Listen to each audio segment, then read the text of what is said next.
If I see another cortisol bloody scheme, am I just going to like combust? Right, listen, how do you not have a stress hormone kicking off at 52 years old that is literally blowing you up like a balloon?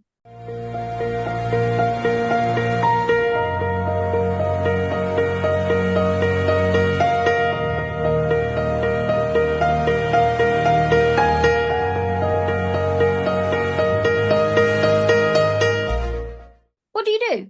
I'm taking Lipso magnesium, 3 of them. Yeah. These magnesium, 4 of them. 2 of these. Then these are for the mind fog, because your head, honestly, you don't know what day it is. And it's really scary. Wow. I mean, literally, it's like constant, like tablets. I never took a tablet in my life, but now I'm taking like horse tablets. But honestly, the fatigue, the way you're, but I mean, I'm literally spreading. I can see why so many people get divorced.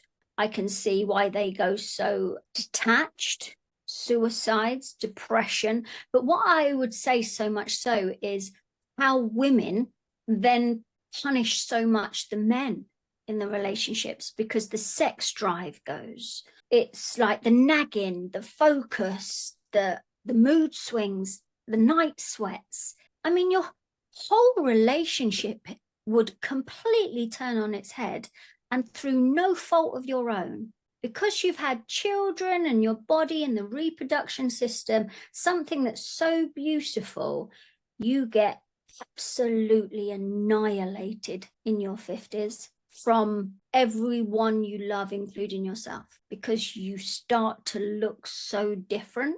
You feel ridiculously different. And it's like all the woman essence just get turned up on the shitty side and turned down on the good side. So when you used to feel attractive or buzzing or playful or fun, all that gets turned down. And all the irritation, short-temperedness, crying, whinging, pains, your body aches. I mean, it is literally like, no wonder they don't talk about it before you hit it. Because I can honestly say it is absolute torture going through menopause. It's horrible, and you feel so alone. Yeah, every woman goes through it, but you do feel so alone, because if you've been strong, it's coming at you every angle. And life doesn't give you a break. You still got to be a mum. You still got to be a wife. You've got to keep the family together, the relationship going. And honestly, you've got no energy to do anything. But the hardest thing for me is cortisol buildup, is weight, because you can't exercise or diet cortisol away. It's not fat. It's a chemical imbalance that is storing your fat because your body's under attack and it doesn't have estrogen. So cortisol is literally the chemical that says, alert, alert, like I'm not going to be fed for 16 years. So anything, any way to store fat is going on everywhere, and you can't stop it because it's a stress hormone, but your whole body's changing, so it's automatically creating cortisol, and it's like you can't get rid of it. So I remember when I was younger seeing women with like little pot bellies, thinking, why don't they get rid of that? Like, that's horrible. Like, it's a proper round, you know, like beer belly on a woman that comes from under the boobs and goes round. And then when they wear jeans, they got that whole pouch kangaroo thing going on.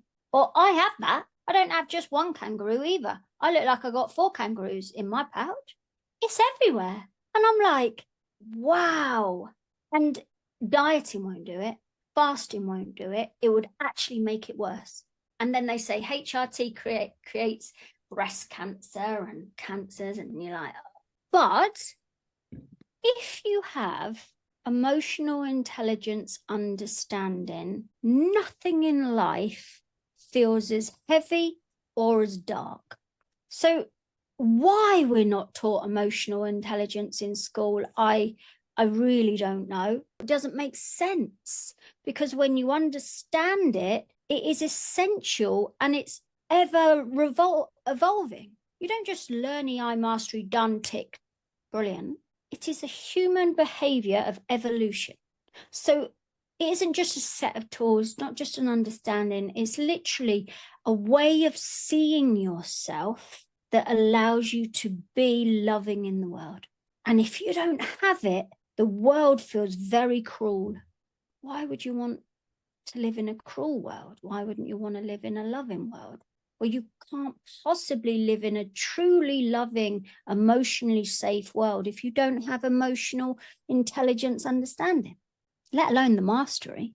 Firstly, the understanding, then the mastery, because that's where the joy happens, in the mastery. And it's not that life does anything any different for you. It's just you do life differently. You do parenting differently. You do leadership differently.